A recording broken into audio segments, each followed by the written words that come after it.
butter, Senate shea butter, and my dad actually just started making clothing, and I was like, man, it'd be a good idea. Like instead of me signing anywhere, like we just keep it in house and create our own gear.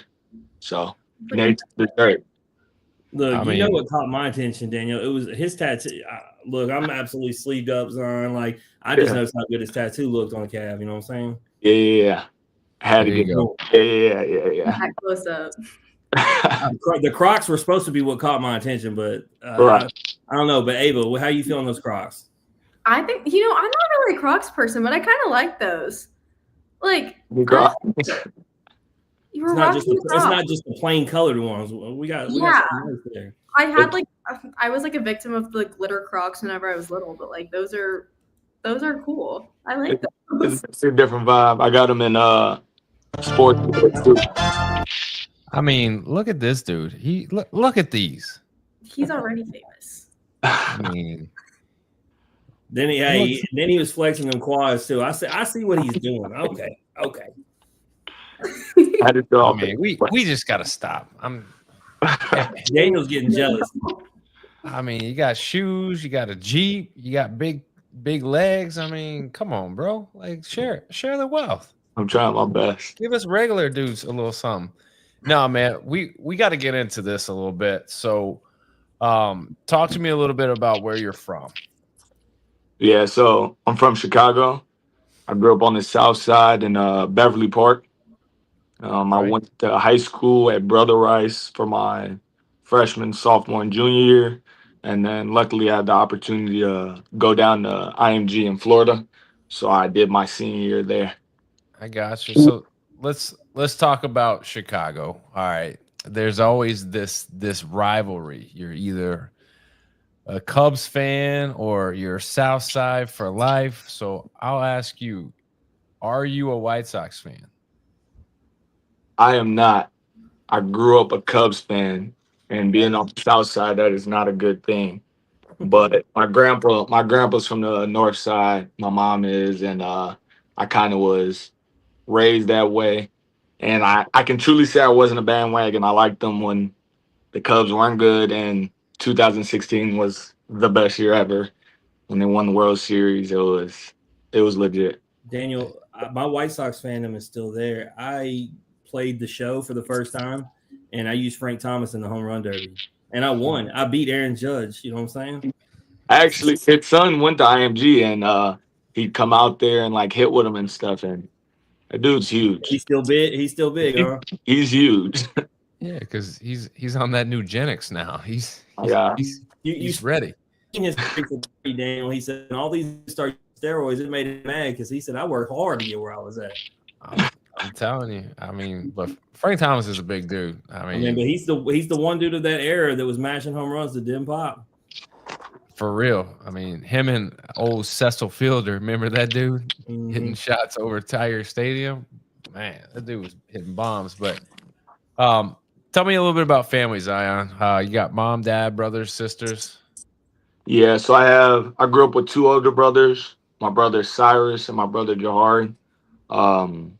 They both have kids now, a 4-year-old and a 2-year-old. So I got two nephews, my mom and my dad, and then I really got a really good support staff. I got my aunties, and my grandparents. Like everybody loves to show up and show out. My mom comes for weekend series, and she stays with me, and like we be having little dates and stuff. So I got a really cool family. That's good to hear, man. Obviously, being a family guy, it's important. You got to have that support system. I mean, especially someone like you. You're going from Chicago down to the sunny beaches of Bradenton, Florida, for IMG Academy, man. That's quite the difference and quite the transition. So, tell me a little bit about what prompted the move from Brother Rice to IMG, and what was it like being down there in sunny South Central Florida? Yeah, honestly, for me it was amazing. I think it was harder on my family actually, being the last one out the house and stuff like that, and for me to leave early, it was actually spontaneous. It was they called me like when I was 2 weeks into school at Brother Rice. And they were like, "Man, we need a catcher. Would you like to come down?" And I was like, "Yes, for sure." I mean, it's a no-brainer. They got the best facilities, better than colleges, best nutrition, great strength coaches, great coaches in general. Like it was a ball down there. And not to take away from Brother Rice was amazing as well. That like I don't think I could have done what I did at IMG without being at Brother Rice. But man, they set it off what they got there. So just because IMG is a very different place. Right. Prep school, yeah, but it's not the traditional prep school that people think about because it really started off as being nothing to do with athletics, and now it is like this premier like place to go when you're trying to move to the next level. So kind of give everybody like that elevator pitch of like why would someone or why would an elite athlete want to go to an IMG? What is the purpose of it?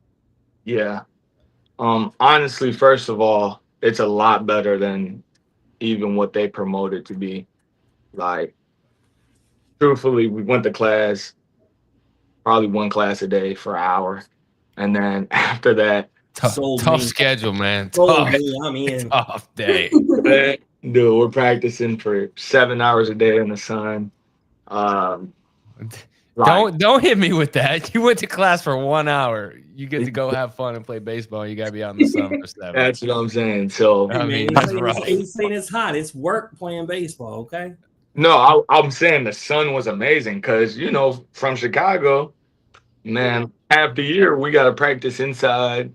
It's depressing. You got the snow. Like you can't do nothing outside. I have a new take on Chicago Zion. So see, I was stationed there in the military during the winter.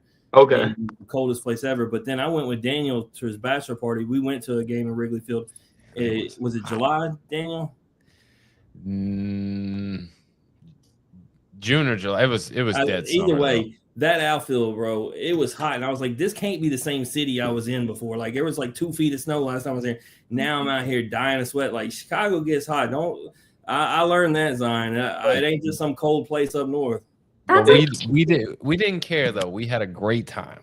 Whenever I visited, I was like, it was the middle of summer too. It was July, and I was wearing sweaters and shorts outside. Like I was still like cold. I mean, like maybe that's because in Texas, whenever I visited. But Zion, I have a question for you because like I said, visited a couple years back, and I was so excited to try this deep dish pizza. Like I'm a deep dish pizza fanatic. Like my go-to saying is life is too short for thin crust. And I was genuinely so sad because I was so let down by this deep dish pizza. So where's if I get to go back, what's the one place that I have to try deep dish pizza from? Well, I gotta ask, where did you go get it from? I don't know, but my dad was like, this place has the best reviews. Like this is the best. It was in the middle. It was downtown. See, that's where you went based upon the reviews of some public site. You didn't go based upon the actual local. Who would I have asked? I've asked. Oh, my family is a very deep dish heavy family. Like we truly could eat that 3-4 times a week. I'd say it's a lie. I'll give you top 3. Okay. Lou Malnati's, you got Giro Donald's, you got Beggars. And then this one's a little bit more fancy, but the crust is so fire. It's called Gino's East. It's Gino's East of the city. You like Gino's East? I do. I'm a big fan. Is that where we went, Daniel? Yes, that's where we went. So I've had that. I can vouch for that. Man, I didn't have the stomach for that like I thought I did. I thought I was going to take down a bunch. Anyway, that deep dish will fill you up quick. We went to Giordano's. That's what it's called. Giordano's? Is that Okay. Yeah. So my mom really likes Giordano's. That's why I put it I'm used to it now. But I honestly think the crust from Lou Malnati's and Gino's East is the best. Maybe you went on a bad night, Ava. Maybe. Do you know, Daniel? Do you towns are a little bit more touristy, so they don't put as much love into it. I see. Okay. Now, hold on. Before you go to the next part, Ava, I got to ask Daniel something. So, do you watch Dave Portnoy when he does the pizza reviews? Yeah, I do. Do you know he found the best? He couldn't believe it. He he was mind blown. He was doing pizza reviews in Louisiana, and he wasn't impressed really anywhere. And then he goes to this place that has deep dish, and so he's already assuming it's going to be terrible. Anyway, and he goes, I can't believe I'm going to say this. It was in Metairie. And he's like, this is the best deep dish pizza I've ever had. He is like, in Metairie, Louisiana. Make it make sense. That doesn't make sense. I couldn't even tell you where Metairie, Louisiana is. I feel like if anywhere would have like good deep dish pizza, especially from out of New Orleans, it would be Metairie. Like that's like the place to go for anything like from crawfish to pizza. Like that's what you know now, Daniel. When you finally make it over to Louisiana, he'll make it over here eventually. But you're ranked in the top 50 nationally out of high school. What were the top choices you considered for college? So it's funny actually. Louisville got me early. They picked me off early. I was talking to Louisville first for a while and then Vandy a little bit. But at the time I was a catcher. They were known to have some of the best catchers come out of here. I just wanted to really excel my game in catching, and why not? Why wouldn't I go to a school that produces the best catchers? Man, Coach Schneider, really cool. Coach Mack, all the coaches here, like I love this coaching staff, and I committed when I was 14, so I really didn't have no other offers because I was off the table pretty quick. But I'm glad with my choice. You didn't give LSU time, man. That's messed up. Yeah.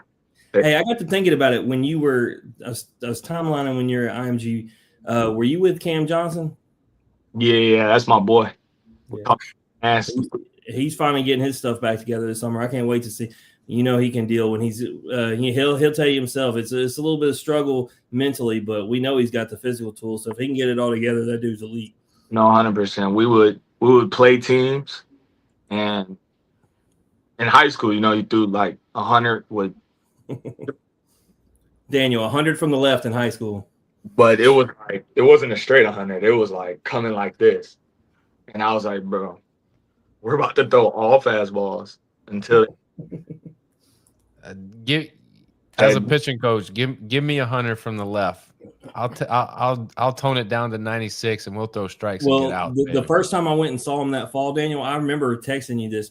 He didn't throw a single fastball, and I found out the assignment was they knew he could throw a fastball. They made him throw everything else. And that's why I low key be feeling bad because I'd be like, dang, like we didn't work breaking balls in high school. It's all gonna work out for him. He's gonna have a big year at Oklahoma. Yeah. I tune in for him all the time.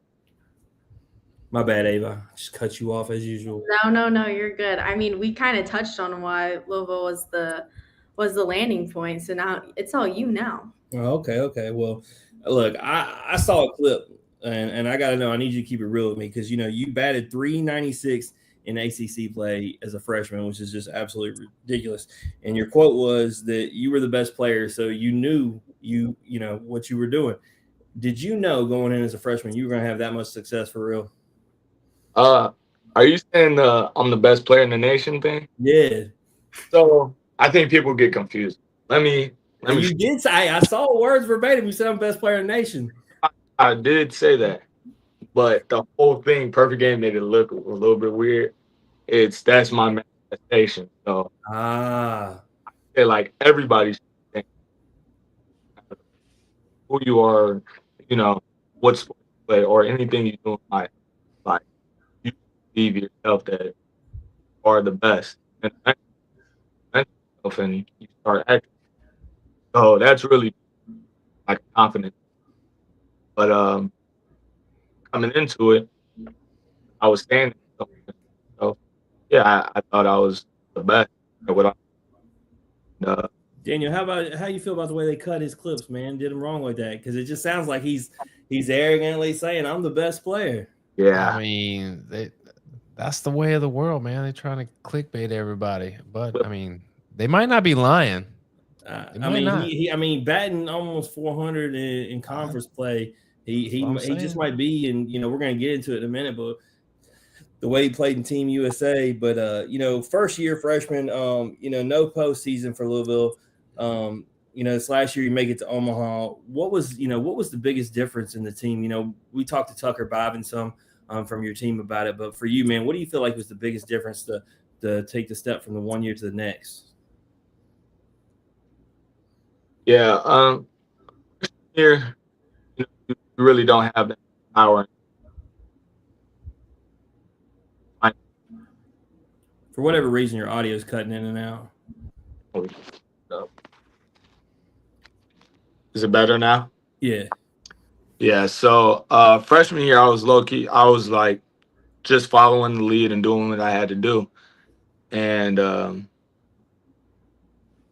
that allowed me to see, especially for the failure that we had, it allowed me to see the things that we can improve on. And luckily, man, we had a real good group of freshmen, my class, and then we had a real good group of freshmen that came in, and we had a real good transfer group like leaders, and then the upperclassmen, man, they hadn't made the postseason in 2 years, so our whole baseball team, nobody had made the postseason, and we knew the standard of Louisville and where Louisville has been the decade before. And, we wanted to be the team to revive it and get it back to where it needs to be, give it back its respect. And, man, we just came together, and we had like a leadership group, and we really just one day we just took a long meeting and straightened everything out, figured out everything that was not working the years before, the things that we need to do now to, ultimately reach our goal of being national champions. And man, we didn't turn back. We had team meetings every week.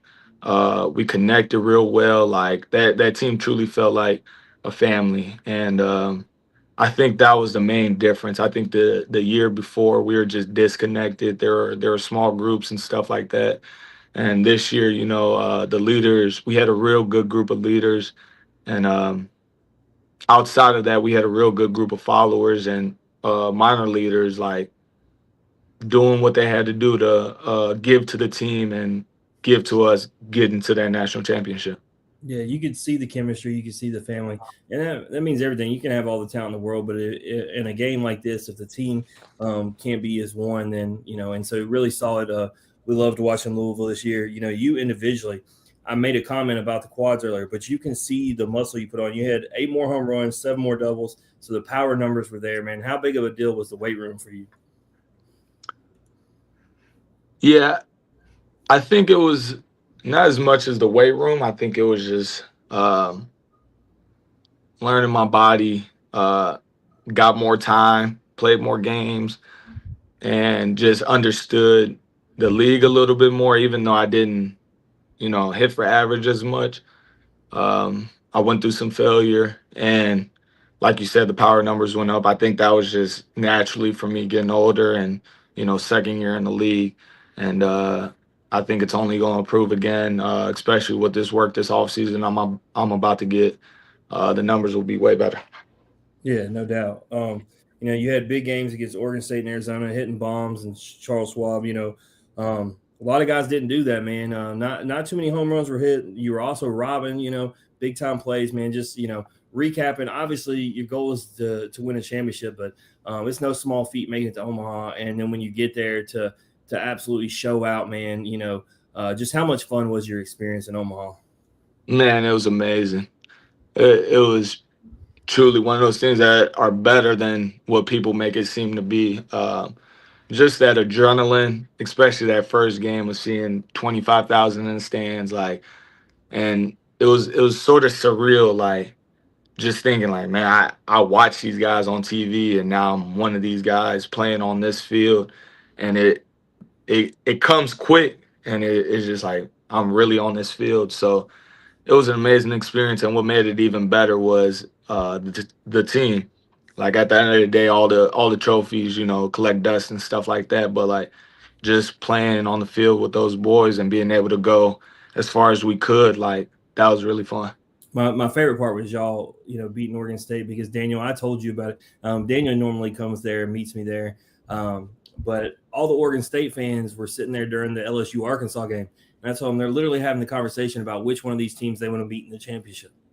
I'm like, these dudes already talking about championship. They ain't beat nobody yet. And then I watched Louisville take care of business. I'm like, already making assumptions. These cats.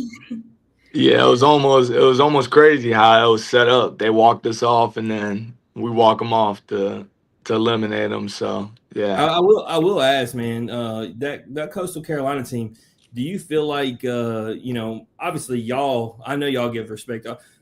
Baseball players give mutual respect, but do you feel like people were probably undervaluing them around the nation, calling them, an underdog or the Cinderella team? Because they look really good all year long. yeah, they were really solid. I mean, they had a 28-game win streak leading into Omaha. So um, I definitely think it was a notion of them just being a mid-major. That idea. So naturally, they're probably the underdog. But I mean, they had a regional, host a super regional, so made it to the national championship. So I mean, it's hard to say that they're the underdog, but kudos to them. They definitely did what they had to do this year. Well, So I next year, feel like my bad. One more thing. Well, next year, you said you're going to be even better. The team's going to be even better because she's going to talk USA. Man, I want to see Louisville back there. I definitely want to see it. Yeah, we will be. that's a promise. Yeah, That's a promise, Jim. We will be back. it's already see happened. you a lot. So I feel like putting on any jersey of a team that you love is really, really special. But I feel like USA is just a little bit different, and you got the opportunity to do it for Team USA last year and this year. What's it like playing wearing the red, white, and blue? Yeah, like you said, being a part of Team USA is always like amazing. It's definitely an honor, and it comes with a little bit more responsibility because you're not only representing like yourself or your school and stuff like that, like you're representing the country. And I'm so glad that I got the opportunity and just grateful to be able to go out there and play with those players and have that coaching staff. Like it's nothing better than that experience. So, I mean, obviously you're playing with the best of the best. And I imagine the phone call that came, or like, the phone call, the initial reaction was more than ecstatic, I guess. But who were the couple players that impressed you the most? Off our USA team, I was really not surprised because obviously these are like the best guys in the nation, but who showed up that I didn't know at first was Vi, the first baseman for UCLA. Really dope dude, really good player. Um, Ace Reese. Let's see who else. I mean, we all know Rock. Rock is really good. For reference, Ava, Ace Reese's, who Topher Jones told you was that dude that's at Mississippi State. Yeah, I was like, that name sounds oddly familiar. Yeah, Aces. I think the best part though is like nobody was very arrogant. Like we really had a humble team, and I think that's what made it more fun to play with them. My favorite was the first year we ever did this. Daniel, remember we had Jacob Gonzalez, Landon Sims, a couple other dudes come on first, and every one of them had the same unanimous answers on Dylan Cruz. And so when we had Dylan on, we're like, look, man, we've had a lot of guys on the show, but we ain't never had anybody say the same answer every time you ask this question. Who's the best player you play with? Dylan Cruz. And it's like that kind of just cemented how good he was. Mm. Then we asked Dylan who the best player he played with, and he said Dylan Cruz too. I was about to say, no, he didn't. No, he didn't. I don't even remember what his answer was. So, I actually think he said Drew Gilbert. Maybe. Now I'm thinking back. That's valid. Which, by the way, did you see that mammoth bomb he hit for his first one in San Francisco? Yes. He crushed it. Did it hit the pond? Man, like that's the joke I made. He needed like 5 more feet. Oh, did he? He hit the last row. Awesome. Yeah. So, I mean, you played incredible this summer. So, how are you going to carry that over into the fall? Yeah.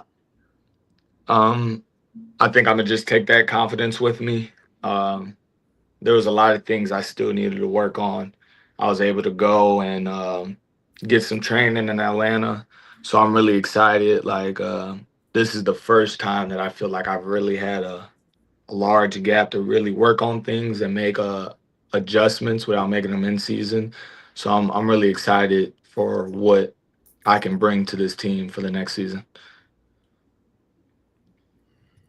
Go ahead, DB. That's you. Oh Yeah. man, I forgot about Mike because Mike's not here. I got to have this debate because Mike from our other host is from Chicago. Okay.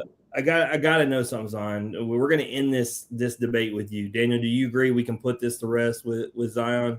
Yeah, we can get rid of this. Okay, this so first question for sure. We used to have blind rankings of baseball movies, and anytime we brought up Hardball, people either didn't know what it was or said it wasn't that good a movie. It's Mike's favorite baseball movie, being a Chicago kid.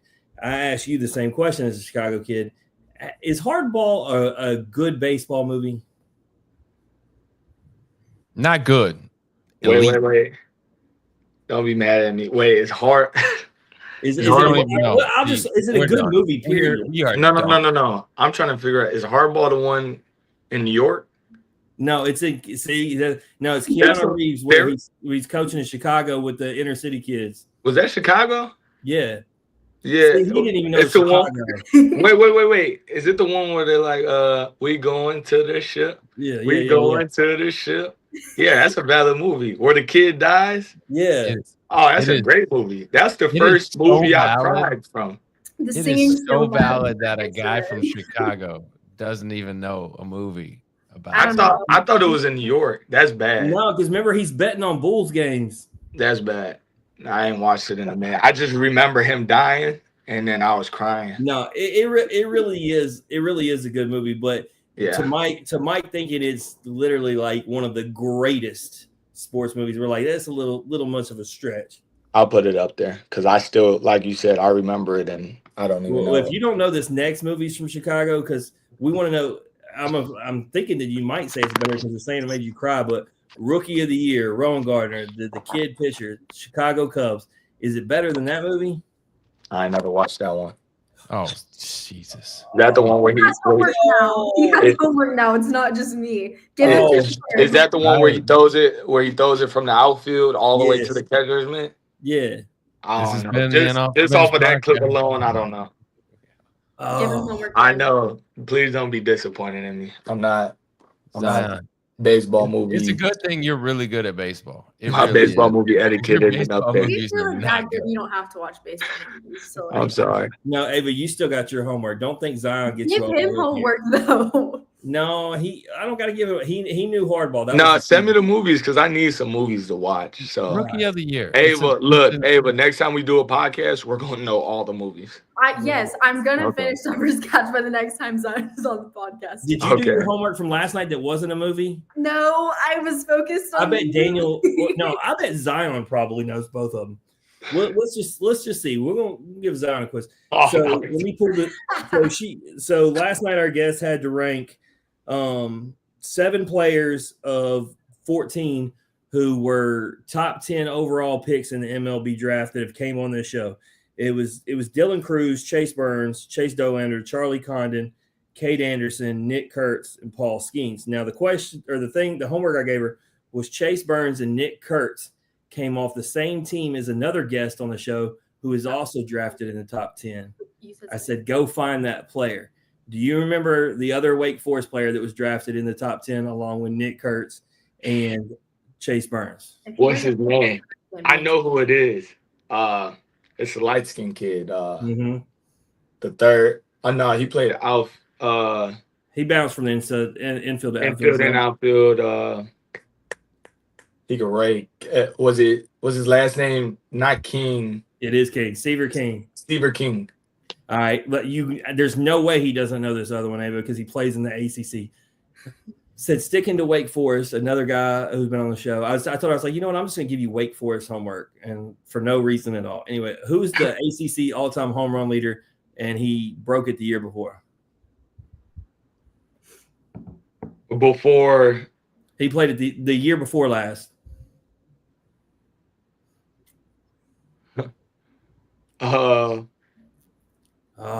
Did you just Brock Wilkin?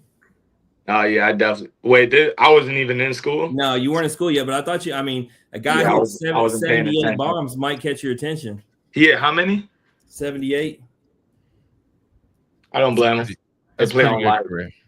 That's a decent career. Their left field's like 280. Oh, stop it. see, look, I love that. That guy. Look, I hope you hit 80 plus I was miles. watching them against Alabama when Alabama came there for the Super Regionals, and they were like, "This is what's going to happen when they play an SEC team." And then they started hitting the home runs, and they're like, "Oh, it's because they play in a small park." Daniel, them home runs are going 100 feet over the fence. Oh, No, they legit. They probably hit like 15 against us last week. I mean, when we just played them. Hey, have you ever walked out there in the center field to see how that hill is, that slope is? That's what's weird. Yeah. So I played one of my first games playing outfield last year was there. And I like ran up the fence and ran up the hill and fell and hit the wall. It was a home run by like 10 So, feet. Ava, 20 fields are feet. supposed to be flat. This Yeah. thing slopes up. That's how Clemson is too. that Y'all got to do better with these fields. I don't Yeah. like that. Dumb. I think it gives it now a it's your aesthetic. turn. I mentioned last night's game. Now it's your turn, but a different game. All right, we got a little game. So here's the deal, Zion. You didn't know you got paid to come on here, but we gave you $15, and now you get to spend your $15. All right. Okay.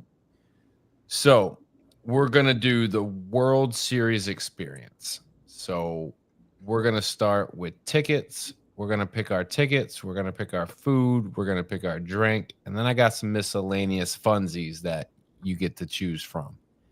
But here's the deal. You only have $15. Everything has its own value. Once you use your 15, that's it. No more. That's all you get. All right. Okay. So here's the deal. We'll start with tickets because we got to get in. Got to get in the game first. That's the first step of the experience. So tickets. For $1, you get standing room only tickets. All right. For $2, you get the upper deck. For $3, you get the outfield. For $4, you get lower level, anywhere in the lower level.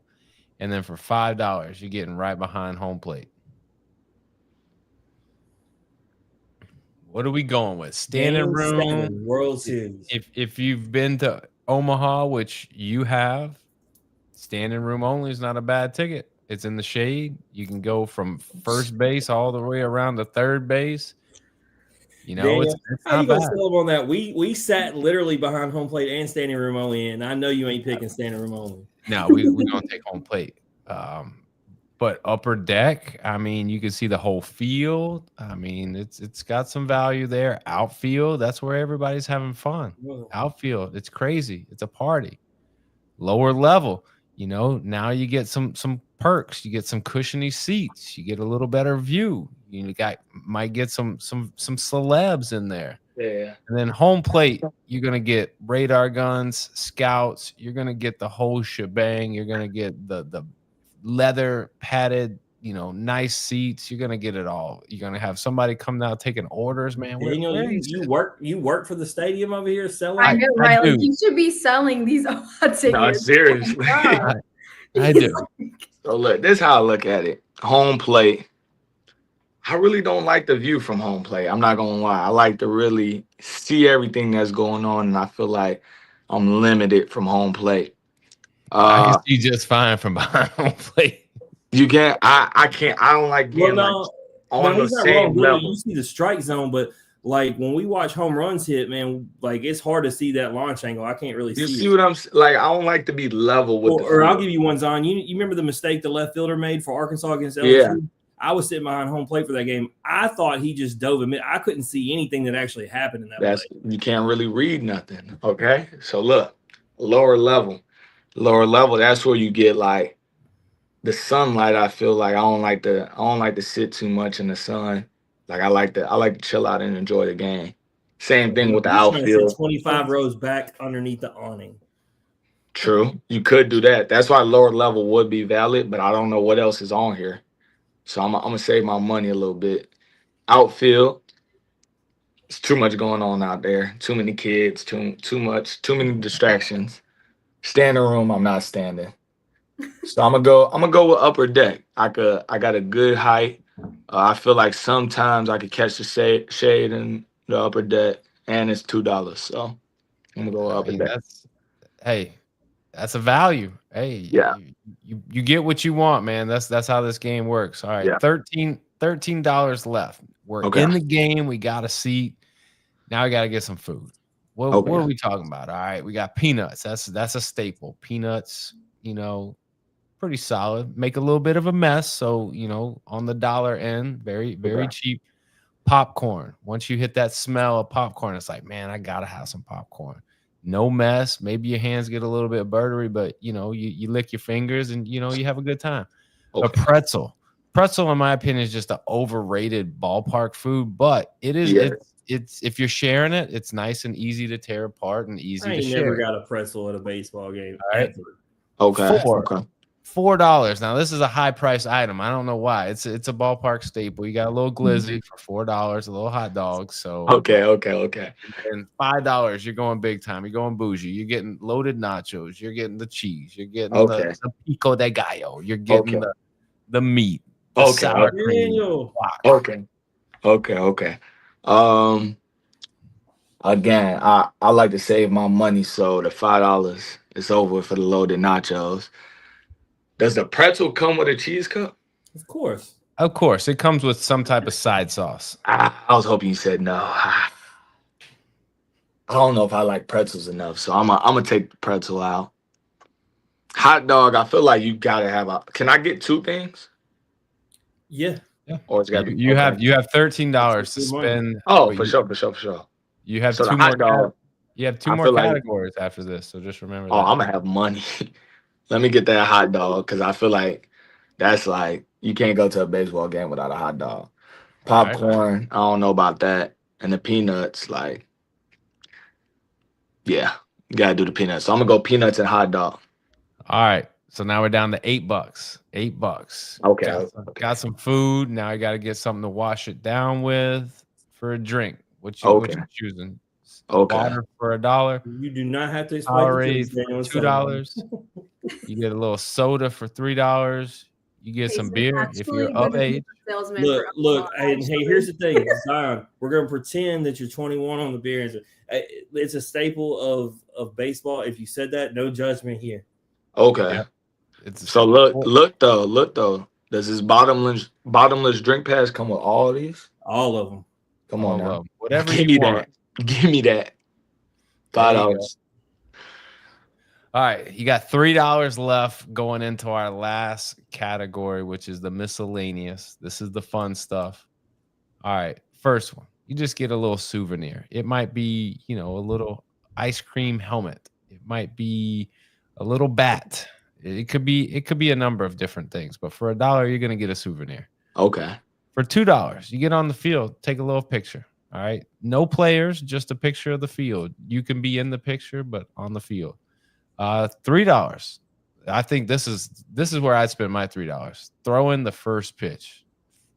$4 player meet and greet, and then $5 you get an all inclusive. So you get all that in the VIP. He ain't got $5 and he ain't got $4. Nah, see, I see what y'all did with the last one because you tricked people with that one. Because the all included drink, you spending that $5. So you got because you could get all that in the VIP lounge. You had to have that hot dog and them peanuts, you had to save your money. You got me. But it's cool. I'm gonna throw that first pitch.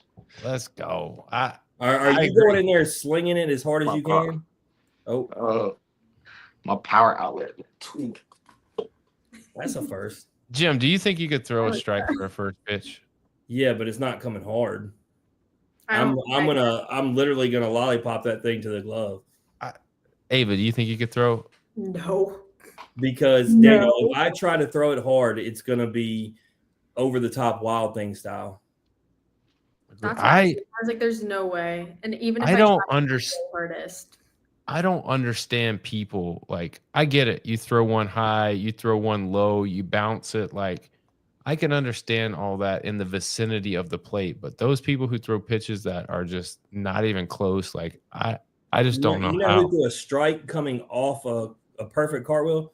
Aaliyah Finnegan. Shout out. She did it for the Royals game this year. Ava, do you know the president? The first sporting event after 9/11, George Bush goes up there, toes the rubber, and throws a missile for a strike. I'm gonna get some practice in. By the end of the season, Did you know she wasn't alive for 9/11? Y'all are just old. Oh my gosh. Didn't he have on a bulletproof vest too? I don't know. I would but imagine it's the president. Either, Yeah. I mean, like, That was either bad. way, That was Yeah, tough. I mean- Wasn't it like New York versus the Mets too? The Yankees Yeah, versus the yeah. Mets? Yep. That was sick. I'm not gonna lie. Bro, he's out there How about- throwing the bulletproof vest, Daniel. Yeah, that just adds on to it. we're talking That about what we had asked you was, Zion, would you go flyover out there and try to throw an absolute laser? 100%. It's either that or knuckleball. that's that. Like if you got a knuckler and you can get it near the plate, I think that's the right. That's what I'm saying. How many people do that? That's like it's different. So what you're saying, Daniel, is when do you think 50 Cent, in other words, like did his on purpose that bad? Like, because you can't just throw it that bad. I mean, there are some very all right. So I will say Zion probably has seen this. I've seen some really athletic people that weren't baseball players go and throw a baseball, and it's pretty pathetic. Like it is really like football guys, especially. They just, for whatever reason, just don't have the mechanics to throw a baseball, but they can run and jump and tackle and do all those crazy things on the football field, but they can't throw a baseball to save their life. And I've seen that before. It's look like they throwing with the opposite hand. Right, it is, and they're not. But they step with the same side leg as they do throwing with their arm, and it's just ugly and bad. And that's just wild to me because there wasn't ever a ball that I picked up and it didn't just happen naturally. You would think. Did you play baseball, Jim? As a little kid, but I didn't have the patience for it. I was a football player. Yeah. Even though Ava I feel like if you play baseball though, like all the other sports are, you know. But if you never play baseball, then where it showed that I didn't play baseball is, and I told Daniel this, when I played slow pitch softball, like I told him playing third, so I had an elite glove when I played it, but the problem was getting me to throw it to first on time was a problem. Didn't have a gun at all. You could tell the arm strength wasn't there. No, yeah. Even there. Well, Daniel, the old slow pitch softball days where I felt good hitting a home run because somebody lollipopped it to me. Man. Hey, that's harder than I thought it was. I'm not gonna lie. But that's because it's an adjustment. When Daniel's boys, when Daniel left for college and a lot of them made a softball team, I watched the best baseball players in our high school struggle at softball because they were talking about how hard it is to hit a pitch. It's so slow. But eventually, I think the difference is once the baseball player figures it out, it's lights out. It's crazy. So. Yeah. Guys, we have a different sign off today, and I feel like I slayed the purple and gold one yesterday. But I feel like I need to stretch and warm up for this one. Look, Daniel, this is what she said last night when she got done. I'm better than Daniel. That's what she said. I never said that. I said that I'm not good about the average Joe's talk.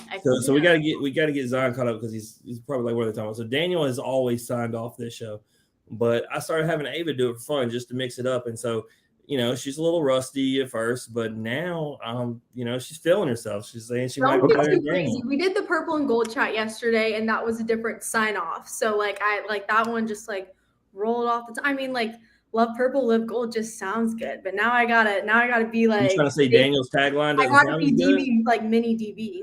I'm the effort's there. I'm all see, I think that's where you're going wrong. Don't be me, be you. I'm gonna add a little extra, average Joe's and Ava talk. Do it like someone who's on the floor of their apartment. Average Joe's. Okay, so Zion, before I close this out, is there anything that you want to plug or promote? No, thank you for having me on this podcast. Oh, actually, Shea Butter Company, if you want to get some shea butter online, naturesdessert.com with 2 Z's. But yeah, other than that, I appreciate this. This was fun. Absolutely. Well, that and Ava, you got to check out some Louisville next year. You can't just be invested in LSU. You got to watch all our games. Everybody makes me not this one, but I cheer for that one. There you go. Okay. Well, see, she does do that. Look, we had an Ole Miss guest on, and she's like, I think I might watch Ole Miss now. That's the way it works. Ava, you just got to watch everybody. I cheer for people. I really do. Because it truly makes sports more fun than just rooting for one team when you root for people Next because you know baseball them. season is going to be a little bit crazy. Like, 'cause now we know everyone. Well, luckily, Hey, but Louisville's this not is coming to the box, and I think they'll be good enough that they'll host themselves. So the only way you'll have to root against Zion is in Omaha itself if it plays out the way I would think it would be. It's now that streaming is what it is. This is the best time to be able to watch whoever you want to watch. No, Because literally. It's like now every time I turn on the TV, I'll be like, oh my gosh, I know them. Like, what? 100%. Did you see the new rule that was dropped today, Daniel? The What's 32 that? seeds on the college baseball. And so basically, long story short, what it basically means is 17 through 32, no matter how you're ranked, you're going to go geographically. So in other words, like the example I used to somebody to make it easy, instead of Georgia Tech coming to Ole Miss last year, they would have went to Georgia. I mean, we've been trying to figure out why that hadn't been the case to begin with. It needs to be because some of these places, they don't get high attendance because they just got one team that people want to see. And if you're using smaller schools, not all of them travel. So, yeah, you got to. Yeah, I mean, if you're having to go all the way out to the West Coast, I mean, so then when we had that conversation, I saw the reasoning behind making it geographical. Now that you got teams like Cal going all the way to the East Coast on a week, every other weekend basis. Because Zion has to go to Oregon State, or UCSB or something like that, and then you're asking the fan base to follow. Like, that's an expensive trip. That's what we were worried about last year. We weren't worried about going there, but we were worried about our fans not being able to get there. Mm-hmm. I guess we were lining up with LSU a little bit, and they're like, man, like, it's going to be impossible to get down to LSU. And luckily, we seeded with Vanderbilt, and all of our peoples could just come down. So I definitely like how they're doing it now. There we go. Knocking Vandy out. Yeah. Look at that. Zion, we want to thank you for joining us. As always, if you like hearing the story of Zion and other athletes, like and share on Facebook, retweet us on X, listen and subscribe on YouTube, go on over to Instagram and give us a follow. We'll be back tomorrow night with the Purple and Gold Talk. In the meantime, remember, strong bodies, sharp minds, grit and grind all the time. We are out.